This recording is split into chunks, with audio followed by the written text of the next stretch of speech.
Hello everybody and welcome to another video. Today we're going to be looking at the dollar index, and as you guys know, we start at the higher time frame, which is the daily time frame, and establish our trend. As you can see, we are in a downtrend on the daily time frame, and then I want to mark my current lowest point and my highest point, just to create a playground, that I can focus on. Now that we are done with that, I'm ready to actually see what is happening with the market.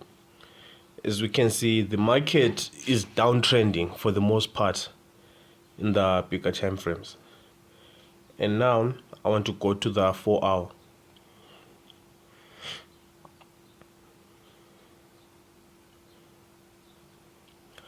Okay, after going to the 4-hour, I immediately noticed something, right?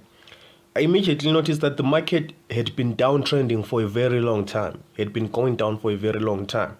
Let me show you. You see this channel. The market has been going down for a very long time in the 4-hour, but then we broke out of that downtrending channel. Let me put this trend line right here.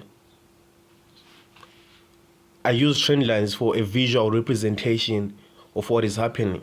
We broke out of the downtrending channel when the market came to our lowest point. So now I want to know why the market reversed where it reversed when it broke out.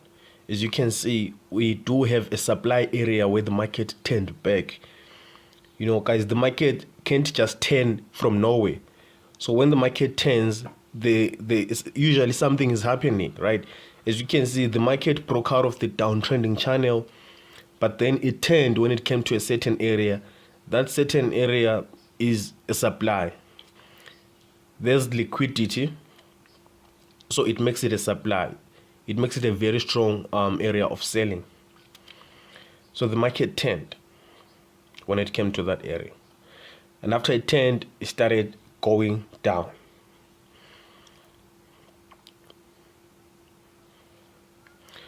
But it seems like it is also failing to go further down. As you can see, we have a W there. We have a double bottom there. So now I want to see how the market broke out. Yeah, you see that the market broke out of that uptrending channel.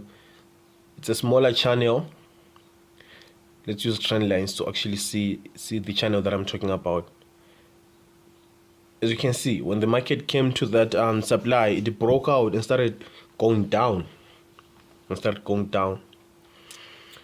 But now it has stopped. It is failing to go down further and has actually formed some sort of like a support. It's a support, or you can call it a demand area, whatever suits you. The market is failing to pass through that area. When it actually came to that area, it spiked. It started buying impulsively. As you can see, let me mark that area, that demand zone.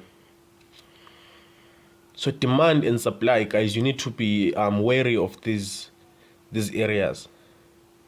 When market gets to a supply, it's usually a selling zone. It's a selling zone. When it gets to a demand, it's a buying area. When market got there, it shot up impulsively, as you can see. Then let me mark the double bottom that I'm talking about. It spiked up and created a double bottom. As you guys know, that double bottom, it is a bullish pattern. It is a bullish pattern. When this form, we are expecting buys. And the fact that we are seeing it in the 4-hour just goes on to show how reliable it is. As you know, that the higher the time frame, the higher the probability of the setup or the pattern. So we have a double bottom there. And we saw that after the market broke out of the smaller channel, it failed to go back to our lowest current point.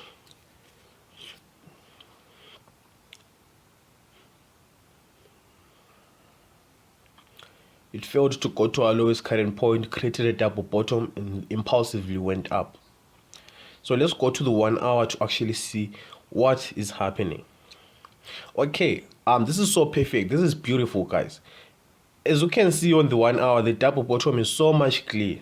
It is so much clear, right? It is so much clear. Let's have a reversal point, a reversal line. We also broke out of the reversal line. A reversal line is additional confluence, guys. I already know that I am bullish on the DXY. Why? Because one, we came into a demand area, started buying. Two, we created a double bottom. Three, we broke out of our reversal line. Our reversal line, it was it's like a trend line which was marking our bearish movement. But then we have broken out of that trend line. And now I've marked my resistance. I am bullish on DXY. If it happens to break the area that I am marking right now, it will break the area and come down to retest that trend line. But overall, I am bullish on DXY. It is possible it may break that area to retest the trend line, but I am waiting for some sort of confirmation that can show me that this thing is ready to buy. I am bullish on the DXY.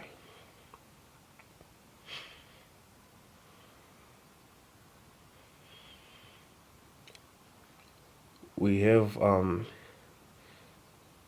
market can fall down to create a third touch at that area before buying. That's one way the buys can happen. Can fall down to create a third touch and start buying, or it can actually fall further to retest that trend line, right, and start buying. Either way, we are bullish on DXY. It doesn't. You need to know the direction, guys. It doesn't matter when it happens, right? What's important is how it happens.